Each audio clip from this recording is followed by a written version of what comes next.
All right, let's jump right in. Today, we're going to tackle a question that could literally define the future of AI in Europe. What actually happens when the AI systems we rely on for our money, our infrastructure, even our justice system? What happens when they fail? Let's break down the EU's pretty groundbreaking answer.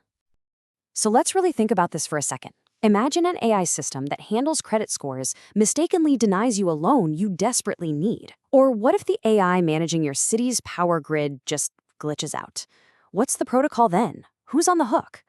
This is the exact problem that regulators have been wrestling with. And you know what? Their solution is both really clever and incredibly powerful.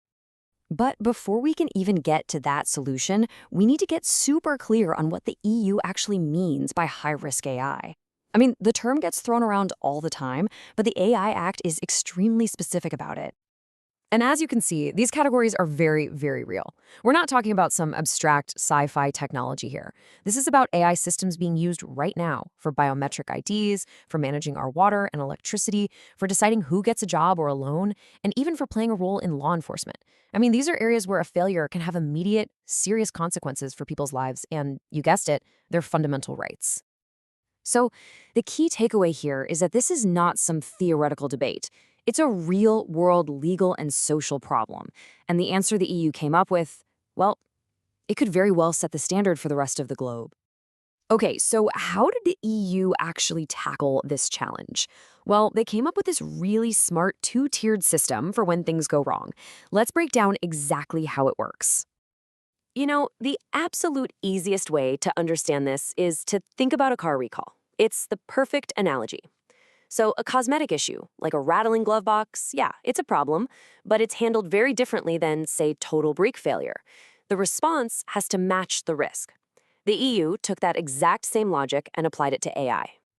So here are the two levels. The first tier is what they call general non-compliance. This is basically when an AI system just isn't following the rules. Maybe its paperwork is incomplete or something. But the second tier, that's way more serious. That's for when a system's failure presents a risk.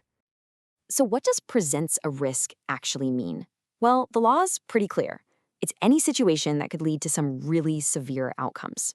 We're talking death or injury, major damage to the environment, or a serious violation of our basic rights, like a biased hiring algorithm leading to widespread discrimination. This is the trigger for that failing brakes level of response.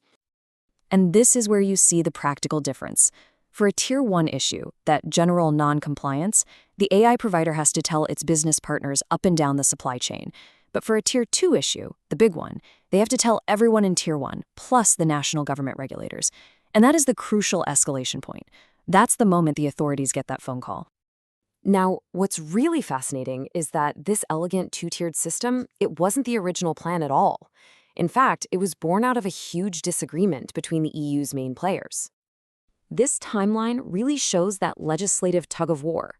After the first proposal in 2021, you had the Council, which represents the national governments, pushing for fewer reporting rules to make things easier on companies.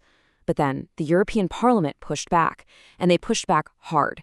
They demanded much stronger, more proactive government oversight. The final rule we have today is the compromise that was hammered out in that intense debate. And here you can really see the two competing philosophies at play. The Parliament was all about proactive oversight. Their view was basically, if a system is non-compliant in any way, regulators need to know about it immediately, full stop, maximum transparency. On the other hand, the Council favored a more reactive approach.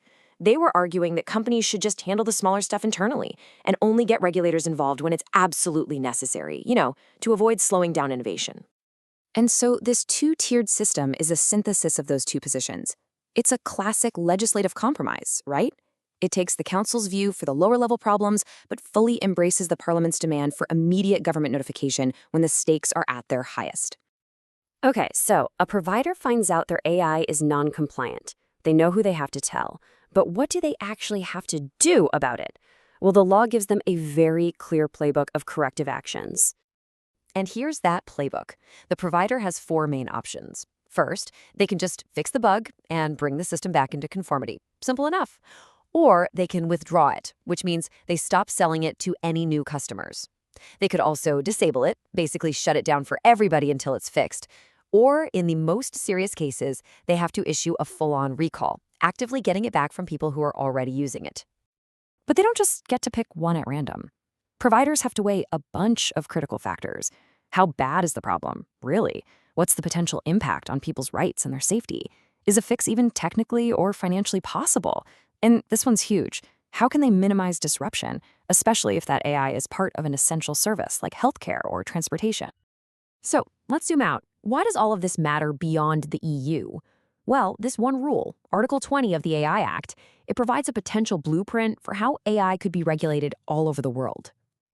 This table really shows just how far this regulation has come.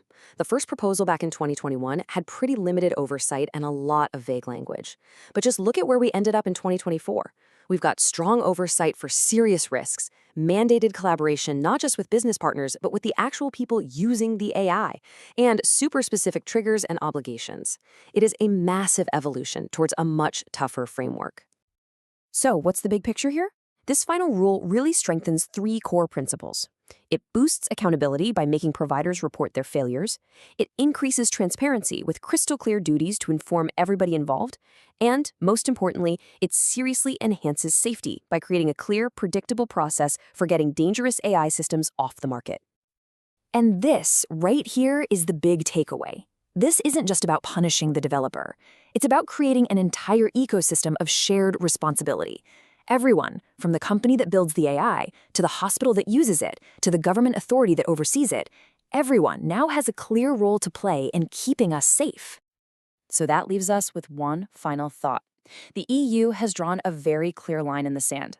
They've created this detailed playbook for when AI fails, and they clearly believe they've found the right balance between protecting the public and letting innovation flourish.